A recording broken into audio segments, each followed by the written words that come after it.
اس لیے ہمارا اپنا معاملہ، ہمارا اپنا سلوک، ہمارا اپنا برتاؤ، ہم اپنے ذات سے، ہم اپنی ذات سے اپنے آپ کو عمل پر جمانے کی کام کرتے کرتے نگاہ دوسرے پر۔ منشی بشیر رحمت اللہ علیہ جنوبی ہند کے سفر میں جانے لگے تو حضرت مولانا یوسف صاحب رحمت اللہ علیہ کے پاس آئے، کہنے لگے حضرت کس چیز کو سامنے رکھ کر کے وہاں محنت کروں؟ فرمایا اپنی ذات کو سامنے رکھ کے محنت کروں، اپنی ذات کو سامنے رکھ کر کے محنت کر۔ ہر وقت ہمارے اپنے سامنے میری اپنی ذات ہو، ہم اپنی مسجد کو نمونہ بنائیں۔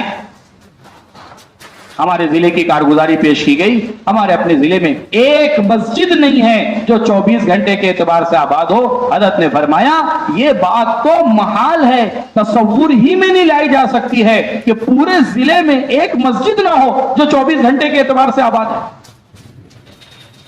مفتی یعقوب صاحب نے امام نووی رحمت اللہ علیہ کے حوالے سے بڑا عجیب جملہ کہا، فرمایا جس کا تعلق احب البلاد سے ہوگا وہ اللہ کے یہاں احب العباد بنے گا، اور جس کا تعلق ابغض البلاد سے ہوگا وہ اللہ کے یہاں ابغض العباد بن جائے گا۔ جو بہترین جگہوں سے تعلق رکھنے والے ہیں وہ اللہ کے یہاں بہترین ہیں، اور جو بدترین جگہوں سے تعلق رکھنے والے وہ اللہ کے یہاں بدترین ہیں۔ اب ہم خود غور کر لیں ہمارا تعلق محبوب جگہوں سے کتنا ہے اور مبغوض جگہوں سے کتنا ہے۔ ہم اللہ کے محبوب بن رہے ہیں یا مبغوض بن رہے ہیں؟ حضرت فرمانے لگے بڑے تعجب کی بات ہے، مسجد میں قریب رہنے والوں کے اندر یہ داعیہ کیوں نہیں پیدا ہوتا؟ ہم اپنا آدھا دن اپنے گھر میں اپنے کاروبار کو دے، آدھا دن مسجد کو دے، آدھی رات گھر کو اور اپنے راحت آرام کو دے، اور آدھا دن مسجد کے لیے فارغ کریں۔ یہ مسجد کے قریب والوں کے اندر اس چیز کی فکر اور اس چیز کا داعیہ کیوں نہیں پیدا ہوتا؟ مسجد کی سطح سے اس کی تشکیل کی جائے کہ کون آدھی رات اور آدھا دن مسجد کے لیے فارغ کرنے کے لیے تیار۔ باقاعدہ حاضر کارگزاری میں پوچھا حضرت نے کہ تمہارے یہاں اس کی تشکیل مقامی سطح پر ہوتی ہے مسجد کی آبادی کے لیے وقت فارغ کرنے کی؟ ایک ایک ساتھی کی اس کے لیے تشکیل کی جائے۔ بہت قوت سے مسجد آبادی کی محنت اور مسجد کی آبادی کا عمل کہا کہ اس وقت میں امت کو فتنوں سے نکالنے کے لیے اور امت کے ارتداد کو روکنے کے لیے اور امت کو جہالت اور بے دینی سے نکالنے کے لیے ایک مضبوط عمل۔ یہ کوئی دعوت کا پروگرام نہیں ہے، یہ کوئی دعوت کا ایک عمل نہیں ہے، یہ حضور پاک صلی اللہ علیہ وسلم کی عین سنت ہے۔ مولانا الیاس صاحب رحمت اللہ علیہ سے ایک بہت بڑے عالم ہندوستان کے کہنے لگے حضرت میں نے جہاں تک غور کیا ہے آپ کا کام اقرب الی السنہ ہے، سنت سے انتہائی قریب ہے۔ حضرت نے فرمایا آپ نے ہمارے کام کو سمجھا ہی نہیں، اگر آپ ہمارے کام کو سمجھ لیتے آپ یہ نہیں کہتے کہ کام اقرب الی السنہ ہے، آپ کہتے کہ یہ کام عین سنہ ہے۔ اقرب الی السنت نہیں بلکہ عین سنت۔ آپ دیکھ لو حضور پاک صلی اللہ علیہ وسلم کی مسجد کی تاریخ اٹھا کر کے اور حضور پاک صلی اللہ علیہ وسلم کے زمانے کی مسجدوں کا نقشہ کیا ہے اور آپ صلی اللہ علیہ وسلم کے زمانے میں مسجدوں کا معمول کیا ہے، ایک ایک چیز ہمارے اپنے سامنے آ جائے۔ کتنا وقت ہماری اپنی مسجد آبادی کے اندر گزر رہا ہے اور کتنا جاندار اور کس طریقے پر یہ عمل ہو رہا ہے ہمارے اپنے سامنے۔ اس لیے میرے دوستوں بزرگوں یہ ساری باتیں ایک مجلس میں تو ساری باتیں نہیں آئے گی، وہاں کی تو ہر بات اس قابل ہے کہ مجمع کے سامنے پورے اہتمام کے ساتھ لائی جائے اور لائی جانی چاہیے، لیکن جو باتیں ذہن میں اور جو اس وقت میں رہی ہیں وہ آپ حضرات کے سامنے ہے۔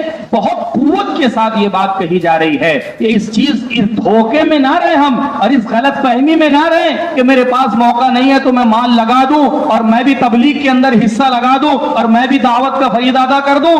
حضرت نے فرمایا جب تک انسان کی زندگی ہے اور جب تک اس کی حیات باقی ہے اس وقت تک مال اس کے عمل کا فدیہ بن ہی نہیں سکتا ہے، اس کے عمل کا فدیہ نہیں بن سکتا۔ ہاں ایسی بے ہوشی طاری ہو جائے جو بے ہوشی موت پر جا کر کے ختم ہو، اب تو مال عمل کا فدیہ بن جائے گا۔ جب مال عمل کا فدیہ نہیں بن سکتا ہے تو یہ دعوت کا بدل کیسے بن سکتا ہے؟ عمل کا بدل نہیں بن سکتا ہے تو دعوت کا بدل کیسے بن سکتا ہے؟ ایک مثال پوری سیرت میں کہیں نہیں ملتی ہے کہ کسی لگانے والے نے مال لگایا ہو اور اپنی جان بچائی ہو۔ پوری سیرت میں صحابہ میں ایک مثال ہم اس کی پیش نہیں کر سکتے۔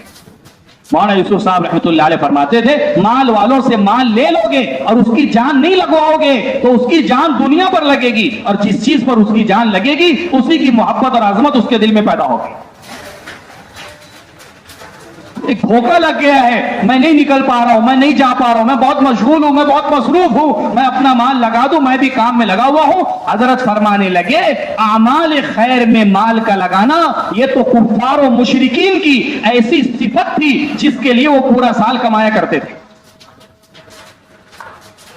قرآن میں اللہ تعالیٰ نے پیش کیا اجعلتم سقایۃ الحاج وعمارۃ المسجد الحرام کمن آمن باللہ والیوم الآخر وجاہد فی سبیل اللہ، ان کے خیرات اور ان کے صدقات کو جہاد فی سبیل اللہ کے مقابلے میں لا کر کے بیان کر دیا گیا۔ عاص ابن وائل پورے سال تجارت کیا کرتا تھا اور صرف اس نیت سے تجارت کرتا تھا کہ حج کے زمانے میں جو حجاج آئیں گے، پورے مینا میں اعلان ہوتا تھا کوئی حاجی چولہا نہیں جلائے گا جب تک ایام حج ہیں، میرے اکیلے کی طرف سے سارے حجاج کی دعوت رہے۔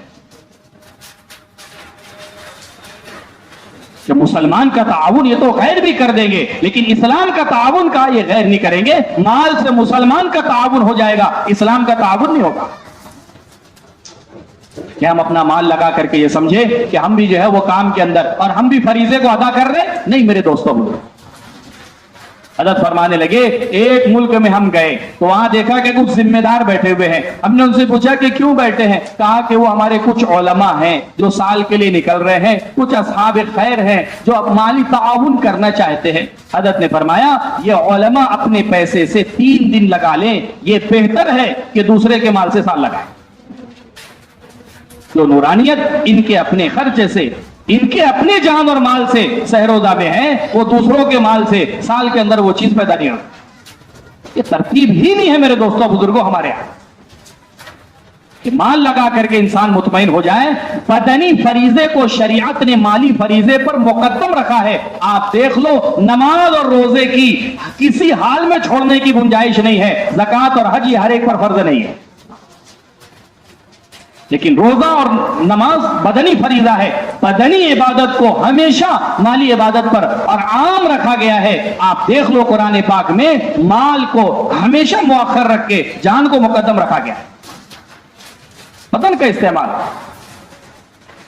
اس لیے میرے دوستوں بزرگوں اس کو ہم کافی نہ سمجھیں، اور اس کو جو ہے نا شیطان اس دھوکے میں بھی رکھتا ہے یہ دنیا کی مشغولی دنیا کے لیے تھوڑی ہے، یہ تو ہم دین کے لیے جتنا کما رہے ہیں دین پر لگانے کے لیے ہی ہے۔ حضرت نے فرمایا یہ گھاٹی بھی کام کرنے والوں کے ساتھ آتی ہے۔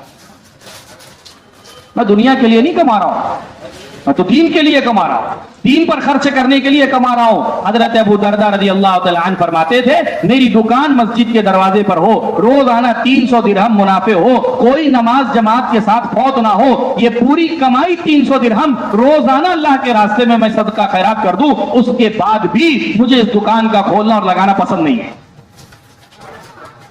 لوگوں نے پوچھا کہ جب حلال طریقے سے کماؤ گے اور اہتمام عمل کے ساتھ کماؤ گے اور پورا مال اللہ کے راستے میں خرچ کر دو گے، پھر تمہیں اس کی یہ چیز پسند کیوں نہیں ہے؟ فرمایا کہ حساب تو لمبا ہو جائے گا۔ حضرت فرمانے لگے میں نے اس واقعے پر غور کیا تو میں اس نتیجے پر پہنچا کہ یہاں صرف مال کے حساب کی بات نہیں ہے، بلکہ اللہ کے یہاں اس وقت کا بھی حساب دینا ہے جو اس کمائی کے اندر صرف ہوگا۔ فرمایا اس وقت کے حساب کے دینے سے بھی صحابہ ڈرتے تھے، اس کا بھی اللہ کیا حساب دینا ہے۔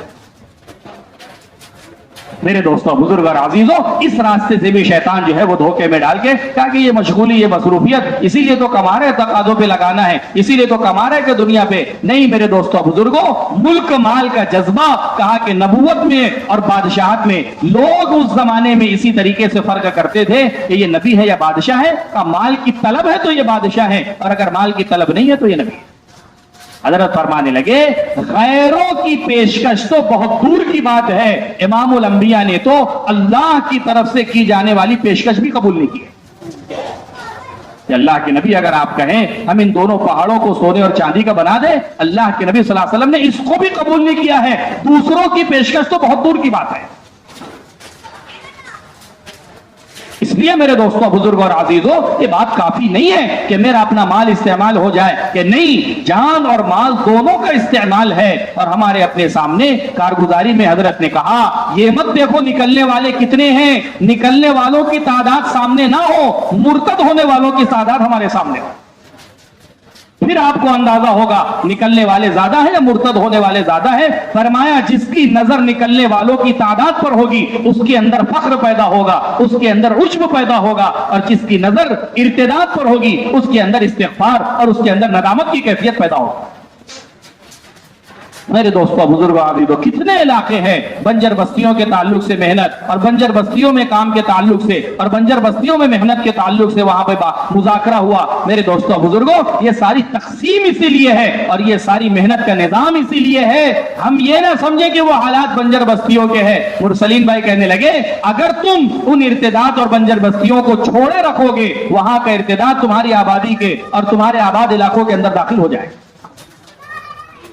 مطمئن نہ رہیں, ہمارے ذمے ہیں میرے دوستوں, بزرگ اور عزیزوں, کہا کہ اپنی جان اور مال کا سب سے بنیادی مصرف اور سب سے پہلا مصرف وہ اللہ کا دین ہے اور اللہ کے دین کی محنت ہے. حضرت کہنے لگے ہم افراد کا 6 مہینہ نہیں چاہتے ہیں, ہم تو پورا ایک علاقہ اس سطح پر لانا چاہتے ہیں کہ پورا کا پورا علاقہ, پورا کا پورا عملہ ماہانہ یعنی سالانہ 6 مہینے کی ترتیب پر آ چکا ہے. اور تشکیل کے موقع پر حضرت نے کہا 2-3 مرتبہ یہ کہا مجھے بہت امید ہے اللہ کی ذات عالی سے کہ مہاراشٹر وہ اس سطح پر اپنے آپ کو لے کر کے آ جائے. سالانہ 6 مہینے کی ترتیب. پھر حضرت نے کہا بھی کہ یہ راشٹر نہیں ہے, یہ مہاراشٹر ہے. یہ راشٹر نہیں ہے, یہ مہاراشٹر ہے. ہم افراد کا 6 مہینے نہیں چاہتے, ہم تو پورے عملے کو اس ترتیب کے اوپر لانا چاہتے ہیں. اس لیے پوری قوت کے ساتھ وہاں پر یہ بات آئی ہے کہ یہ تو طے ہے کہ ہر تیسرے سال کا 4 ماہ کا خروج وہ بیرون میں ہے. اس میں کوئی مشورے کی اور کوئی ترتیب کی ضرورت نہیں ہے. 1 سال اپنے علاقوں میں, 1 سال دیگر صوبوں میں جو ہے ارتداد کے علاقوں میں, اور اسی کے ساتھ ساتھ تیسرا 4 مہینہ وہ بیرون کے لیے ہے. میرے دوستوں, بزرگوں اور عزیزوں, عملے کو اگر اگلی سطح پر نہیں ڈالا جائے گا یہی چیزیں عملے کی صلاحیت کو ضائع کرنے والی. وقت ہے, امت کے پاس صلاحیت ہے, امت کے پاس جان اور مال ہے, امت کے پاس اتنی استعداد ہے. اگر ان کو ان جگہوں پر نہیں لگایا گیا یہ ساری دنیا کے لیے اور یہ ساری میرے دوستوں بزرگوں نہ جانے کہاں کہاں لگ کر کے استعمال ہوگی. اس لیے ہماری اپنی بنیادی ذمہ داری ہے اس وقت کے, یہ بہت بنیادی تقاضا ہے کہ ہم اپنے آپ کو اس ترتیب پر لے کر کے آئیں, اس قربانی پر ہم اپنے آپ کو لے کر کے آئیں. مولانا یوسف صاحب رحمۃ اللہ علیہ فرماتے تھے صحابہ والی خیر و برکتیں چاہتے ہو, صحابہ والی فتوحات چاہتے ہو اور صحابہ والی خیر دیکھنا چاہتے ہو جیسے صحابہ نے اپنی تنہائیوں کو اور اپنی گوشہ نشینیوں کو اور صحابہ نے اپنے نقشوں کو قربان کیا ہے. جب تم اپنے آپ کو اس قربانی کی سطح پر لے کر کے آ جاؤ گے اللہ صحابہ والی خیر و برکتیں اور صحابہ والی فتوحات اپنی آنکھوں سے اور اپنی نگاہوں سے تمہیں دکھا دے.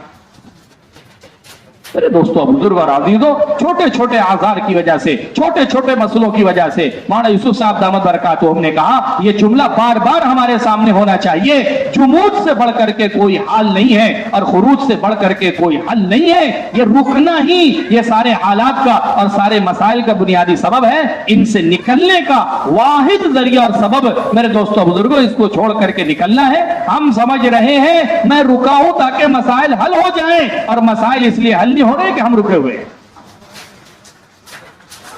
پوری سیرت آپ اٹھا کر کے دیکھ لو, صحابہ کی زندگی ہمارے اپنے سامنے نمونہ ہے. آیتیں پڑھ رہے ہیں اور اس کو اپنے آپ کو اس کا مخاطب بنا رہے ہیں. انفروا خفافا وثقالا, اپنے آپ سے کہہ رہے ہیں کہ مقداد تیرا بھاری جسم بھاری نہیں ہے. اس آیت نے تو اس بھاری جسم کو ہلکا کر دیا ہے. ابو ایوب انصاری اپنے آپ سے کہہ رہے ہیں کہ تو تیرا بڑھاپا, کہا کہ یہ عذر نہیں ہے. اللہ کی کتاب کہہ رہی ہے انفروا خفافا وثقالا, ہر حال میں تمہیں نکلنا ہے, ہلکے ہو یا بھاری جس حال میں بھی ہو. آیت کو دوسروں پر نہیں اپنے آپ پر فٹ کر رہے ہیں اور اپنے آپ پر منطبق کر رہے ہیں, اور کوئی کسی حال میں کسی عذر میں رکنے کے لیے تیار نہیں. ساری مثالیں, سارے واقعات میرے دوستوں بزرگوں ہمیں سیرت میں ملیں گے. یہ صحابہ کی قربانیاں اور یہ صحابہ کے میرے دوستوں بزرگوں اور مجاہدات, اس کے لیے میرے عزیزوں بزرگوں اپنے آپ کو قربانی میں اور اپنے آپ کو کام میں آگے بڑھانے کے لیے اور اپنے آپ کو قربانی میں آگے بڑھانے کے لیے کہ اپنے آپ کو 6 ماہ کی ترتیب پر لانے کی اس وقت دعوت دی جا رہی ہے. مولانا عبدالستار صاحب دامت برکاتہم نے کہا ہم سختی تو نہیں کریں گے, ساتھیوں کی رعایت ضرور کریں گے, لیکن اپنی بات کو پوری عظیمت کے ساتھ رکھنے میں ہم پیچھے نہیں ہٹیں گے. کوئی چلہ دے دے گا ہم انکار نہیں کریں گے, کوئی کم و بیش وقت دے دے گا ہم اس کو جھڑکیں گے نہیں, ہم اس کو منع نہیں کریں گے, لیکن ہم تو عزیمت کی دعوت دیں گے. کہنے لگے اذان بغیر وضو کے دینا بھی جائز ہے, اذان ادا ہو جائے گی لیکن عزیمت وضو کے ساتھ دینا ہے. کہا کہ ہم تو اپنی بات عزیمت کی رکھیں گے اور ہم تو اپنی بات پوری قوت کے ساتھ رکھیں گے کہ 6 ماہ کی ترتیب پر ہمارا اپنا یہ عملہ اور ہمارے اپنے یہ ساتھی سالانہ 4 ماہ کا ہمارا اپنا عمومی خروج اور 2 ماہ نظام الدین. اس میں بھی بہت کمزوری رہی ہے, جتنی تعداد پہنچنا چاہیے وہ تعداد نہ علماء کے اعتبار سے نہ کام کرنے والے پرانے ساتھیوں کے اعتبار سے یہ تعداد پہنچ نہیں سکی.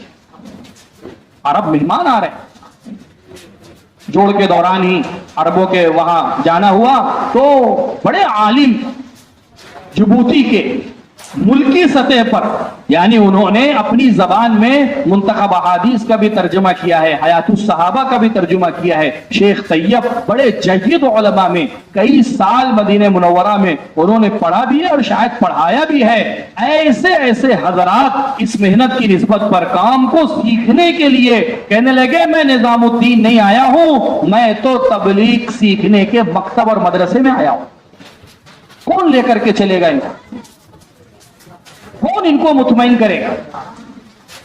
میرے دوستوں بزرگوں 2 ماہ میں وہاں رہو تو اندازہ ہوتا ہے 3 دن جماعت تین دن ہو جاتے ہیں. ہم جماعت پیش نہیں کر پاتے تجویز میں, کن کو ان کے ساتھ لگایا جائے, کن کو جوڑا جائے. جماعت کا مطالبہ یہ ہے کہ ہمارا 1 مہینے کا ویزا 27 دن باقی, 26 دن باقی, 25 دن باقی, آپ ہماری ترتیب نہیں بنا رہے. اور وہاں حال یہ ہے کہ پورے مرکز میں ڈھونڈ لو 13 نمبر میں علماء جہاں پر ہے 500 علماء جو ہے وہ سال لگا رہے, پہلے سال میں چل رہے ہیں اور معمولی تعداد سالانہ چلہ لے کر کے آ رہی ہے, لیکن اس میں بھی بہت کم ایسے ہیں جن کو ان جماعتوں میں جوڑا جا سکے, جس کا نتیجہ یہ ہے 3 4 دن ہو جا رہے ہیں جماعتوں کی ترتیب اور جماعتوں کی جو ہے وہ تشکیل نہیں ہو پا رہی. ایسے ایسے حضرات بڑی قربانیوں کے ساتھ یہ جو جبوتی کا میں نے سنا ہے نا, اتنی قربانیوں کے ساتھ انہوں نے پہلا اپنا ایک فرد بھیجا بمبئی کے راستے سے, یہ دیکھنے کے لیے کہ کوئی رکاوٹ تو نہیں ہے, کیونکہ ایک دن کی جماعت پہلے آئی دہلی تو وہ پوری کی پوری جماعت کو ایئرپورٹ سے ہی واپس کر دیا. کتنی قربانی کے ساتھ, ساری زندگی کا سرمایہ, ساری. میرے دوستوں بزرگوں, ابھی ہم 2 مہینے میں تھے تو وہاں پر الجزائر کا ایک نوجوان وقت لگا کر کے واپس جا رہا تھا. میں نے اس سے پوچھا کہ تم نے جو وقت لگایا ہے کتنا تمہارا خرچ, تو اس نے بتایا کہ جتنا خرچ اس خروج میں ہوا ہے اس کو جمع کرنے میں مجھے 5 سال لگے. 5 سال سے جمع کرتے کرتے اتنا سرمایہ میرے پاس ہوا ہے کہ میں اس کو لے کر کے یہاں خروج میں آیا ہوں, اور پتہ نہیں آئندہ آنے کی تمنا ہے. اب کتنے سالوں میں کمبوڈیا کی جماعت آئی, ان کے ساتھ بیٹھنا ہوا, اختلاط ہوا, بڑی عمر کے ساتھی, پرانے ساتھی, 10 مرتبہ 4 ماہ, 15 سال ہو گئے. 4 ماہ سالانہ جو ہے وہ ناغہ نہیں ہوا. میں نے کہا 15 سال سے آپ 4 ماہ لگا رہے ہیں, آپ ہندوستان کیوں نہیں آئے؟ وہ بیچارے رونے لگے, آنکھوں میں آنسو آ گئے. ہماری اتنی حیثیت نہیں تھی یہاں آ کر کے وقت لگانے کی, یہ 15 سال کی تھوڑی روزانہ کی محنت ہے جس سے آج اللہ نے یہاں پر پہنچایا. اور کتنی قربانی کے ساتھ وقت لگایا. وہ جماعت کے اوپر بھی آنا, ان کی تشکیل ہوئی, حالات کی وجہ سے وہیں سے ان کو دلی بھی نہیں آنے دیا گیا, وہیں سے ان کو بمبئی ایئرپورٹ اور وہیں سے ان کو ان کے ملک روانہ کر دیا. میرے دوستوں بزرگوں, کتنی قربانیوں کے ساتھ, کتنے مجاہدوں کے ساتھ, اور نہ جانے کتنی مشقتوں کے ساتھ, بڑی امیدوں کے ساتھ اور بڑے ارمانوں کے ساتھ اور بڑے بڑے عزائم کے ساتھ یہ آتے ہیں. کتنی عرب جماعتوں نے تقاضا رکھا, آپ ہماری راحت آرام کا خیال مت کرو, آپ یہ تشکیل میں یہ مت دیکھنا کہ مسجد میں ایئر کنڈیشن ہے یا نہیں ہے, مسجد میں بیت الخلا کا انتظام ہے یا نہیں ہے. وہ کہتے ہیں آپ یہ مت دیکھنا لوگ وہاں ہمارا اکرام کریں گے یا نہیں کریں گے, آپ ایسے علاقوں میں بھیجو وہ ہمیں صبح سے شام اتنا پھرائیں کہ ہمیں ہوش نہ رہے کہ ہم بستر پر پہلے آئے یا نیند پہلے. ہم عملی طور پر ایک عمل دیکھنا چاہتے ہیں, ایک عمل سے گزرنا چاہتے ہیں, ایک عمل کو سمجھنا چاہتے ہیں. دہلی کے ایک حلقے سے جماعت کام کر کے آئی, اتنا خوش تھی جماعت, اتنا خوش تھی. میں نے کہا کیا بات ہے, کیا ایسا عمل؟ کہنے لگے عصری طلبہ کی محنت برسوں سے سنتے تھے, لیکن ہم جس علاقے میں جس حلقے میں تھے نا, عصری طلبہ کا وہاں پر جوڑ تھا, ہم کو اس کی عملی شکل دیکھنے میں آئی. برسوں سے سن کر کے جو بات سمجھ میں نہیں آئی تھی, عملی طور پر دیکھنے اللہ نے وہ بات سمجھائی. اب ہم اپنے ملک کے اندر جا کر کے کریں, اتنی قربانی کے ساتھ لوگ آتے ہیں. تنزانیہ کا ایک ساتھی سنانے لگا, میں جس علاقے سے آیا ہوں نا, 20 سال کے بعد وہاں کا ساتھی نظام الدین آیا ہے, ہم تم سے 20 سال پیچھے ہیں, اب جو سبق لے کر کے جائیں گے اپنے علاقوں میں جا کر کے سنائیں. تو میرے دوستوں, بزرگ اور عزیزوں, یہ اس وقت کا بہت بڑا اور بہت بنیادی تقاضا ہے. میرا اپنا قربانی میں اپنے آپ کو پیچھے ہٹانا نہ جانے کتنی زندگیوں کے نقصان کا اور ان کے میرے دوستوں بزرگوں دین اور ایمان کے لیے مسئلہ بنا ہوا ہے. اس کے لیے پورے مجمع سے اس بات کی درخواست ہے, 6 مہینے کے لیے کھڑے ہو کر کے اور اپنے ناموں کا اظہار کر کے بتائیں کہ انشاءاللہ میں اپنی ذات سے سالانہ 6 مہینے کے لیے, علماء ہے تو دوسرے تیسرے اور پہلے سال کے لیے نیت ارادے اور عزائم کرے کہ انشاءاللہ میں اپنی ذات سے نکلنے کے لیے تیار. بولیں اس کے لیے, ہمت کرے, ارادے کرے, بتائیں اس کے لیے. تیسرے سال کے لیے مفتی سہیل صاحب کب سے, سن بھی بتائیں, 27 سے, اور بتائیں, اور بولے میں اپنے ساتھی بھی بتائیں.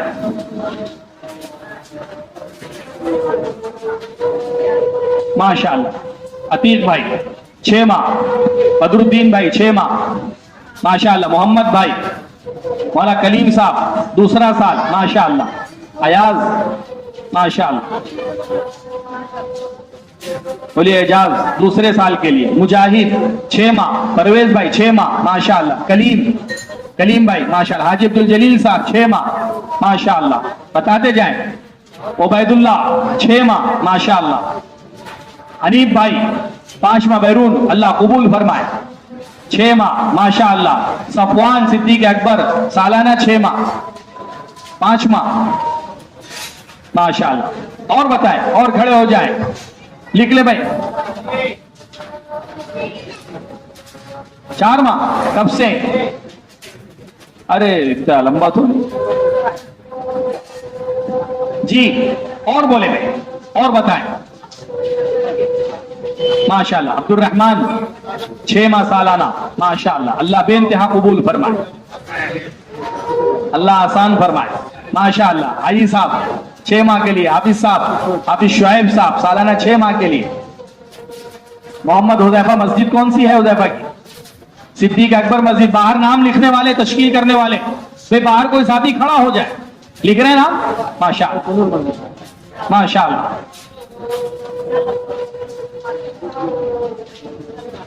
ماشاءاللہ. اشفاق بھائی سالانہ 6 ماہ کے لیے. 4 ماہ ماں مستورات چلہ, اور اس کے بعد کے لیے تو سالانہ 6 ماہ, ماشاءاللہ. 2 ماہ, اللہ قبول فرمائے. ہمارا بھی انشاءاللہ تیسرے سال کا ارادہ ہے.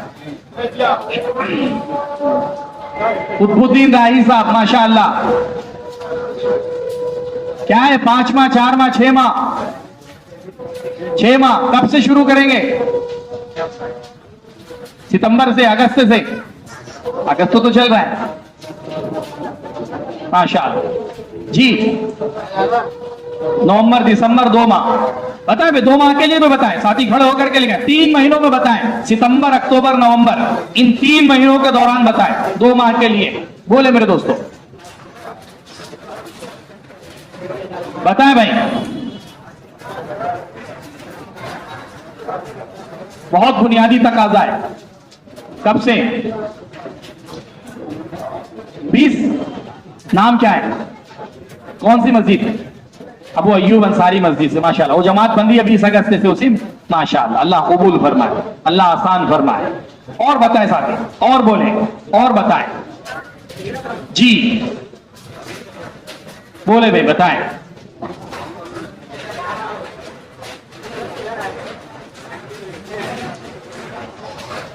نومبر دسمبر 2 ماہ, ماشاءاللہ. جی. نومبر دسمبر. نام عبدالعظیم مسجد, انوار مصطفیٰ. عبدالعظیم بھائی انوار مصطفیٰ. نومبر دسمبر. جی. نام محمد یعقوب مسجد, یاسین مسجد ماشاءاللہ. اسامہ کب سے؟ اسامہ مہینہ طے کرنا پڑے گا, تاریخ طے کرنا پڑے گی, ورنہ وقت گزرتے چلا جائے گا. 1 مہینہ تاریخ طے کریں. ماشاءاللہ امتیاز 2 ماہ نومبر دسمبر میں عمر بن خطاب مسجد. اللہ قبول فرمائے, اللہ آسان فرمائے. بتائیں بھائی بتائیں, بولیں. بہت بنیادی تقاضا ہے, عالمی محنت میں ہمارا اپنا حصہ لگے. مولانا یوسف صاحب فرمانے لگے نظام الدین میں آنے والا تقاضا صرف نظام الدین کا نہیں ہے, یہ پورے ملک کا بلکہ پورے عالم کے نظام الدین سے جڑے ہوئے کام کرنے والوں کا تقاضا ہے. جی ریحان ماشاءاللہ.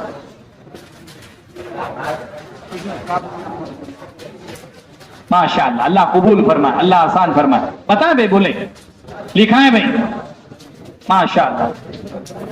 قاری عبدالصمد صاحب سلیمانی مسجد 5 ماہ. کب سے قاری صاحب؟ اگست آخر سے تیار ہے. ماشاءاللہ. جی کیا نام؟ محفوظ الرحمان مسجد, انوار مصطفیٰ مسجد, محفوظ الرحمان انوار مصطفیٰ مسجد. ماشاءاللہ اللہ قبول فرمائے, اللہ آسان فرمائے. اور بتائیں بھائی, اور بولے, اور بتائیں. ایک مرتبہ ہم لگا دیے, ایسا نہیں ہے نصاب پورا ہو گیا ہے. محمد ناظم مسجد کون سی؟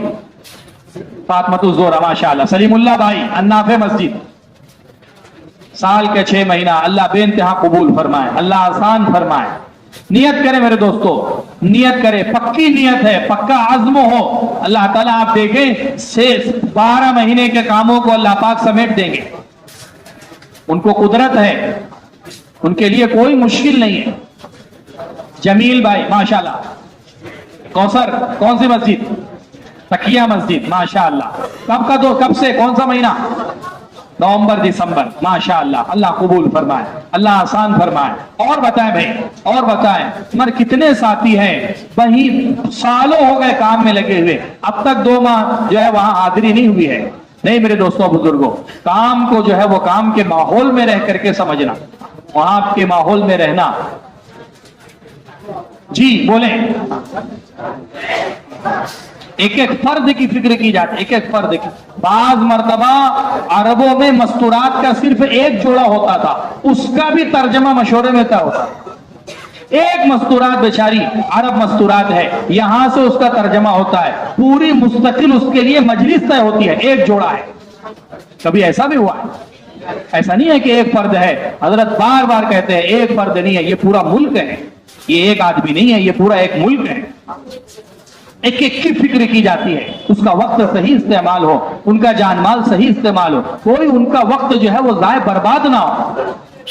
میرے دوستوں بزرگوں بہت بنیادی تقاضا ہے. ایسے ایسے علاقوں سے لوگ, رشیا کے ایک عالم آئے, بڑے عالم, پرانے عالم.